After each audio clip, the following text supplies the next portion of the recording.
We're talking about young women like us, you know, with tons of potential, tons of motivation, and that kind of like hunger to prove yourself after, you know, jumping into the unknown and moving into a new country. So it was this enormous, it is an enormous human capital that, if not taken advantage of, absolutely, yeah, would be bad for any society and any economy.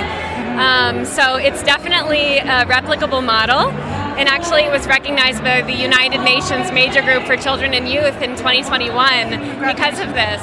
And I think that it's a nice question for Canada, because I think Canada is definitely a country that we look up to in terms of integration policy. So it could be really interesting to bring this model that is influenced by Modena and by food. The power of food is something that's very Modenese about this project. Into that and is influenced by someone who is originally from Canada.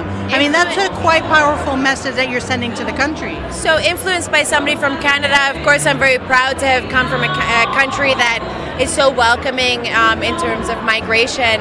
But what I think is very special about Roots is that even just the model of the way that the restaurant is structured is totally self-sustainable. So it's something that can be reproduced around the entire world.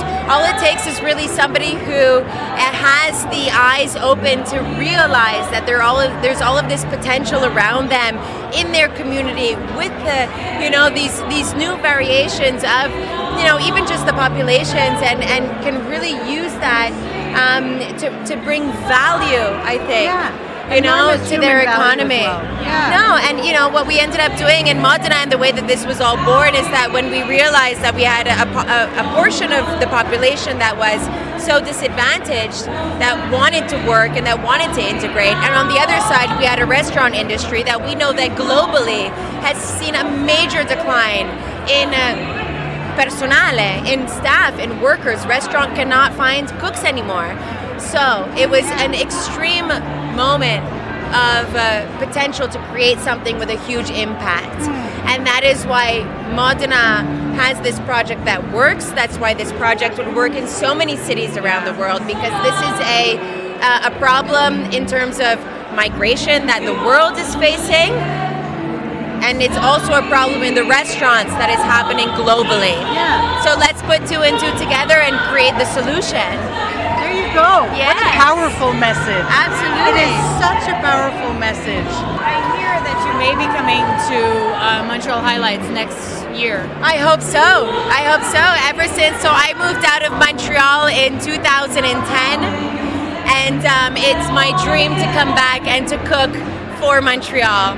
How would you really feel though coming back? Oh, I would be so exhilarated, a little bit nervous, but super proud to have my family, my colleagues, the people that trained me, that were such a huge part of my initial formation as a chef, especially, you know, in the place where it all started for me. It would just be a dream come true. So let's cross our fingers and hope that it happens. Plant the right we'll see. We'll see. Yes. We'll see. Absolutely. Well, we're wishing you both good luck in this project that is so inspiring to many. I'm sure a lot of chefs, I hope, and hoping to see more women in the industry as well. That shines. Yeah, we women. It's just like sometimes they're kind of in the shade a little.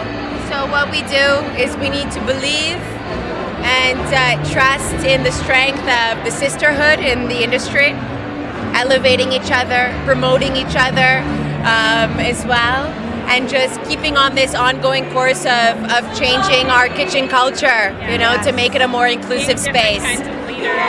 Yeah. And you two are a great example. Thank you. Thank you for taking the time to Thank you. It's my pleasure. Thank you very much. Let's take a photo together. Thank you very much.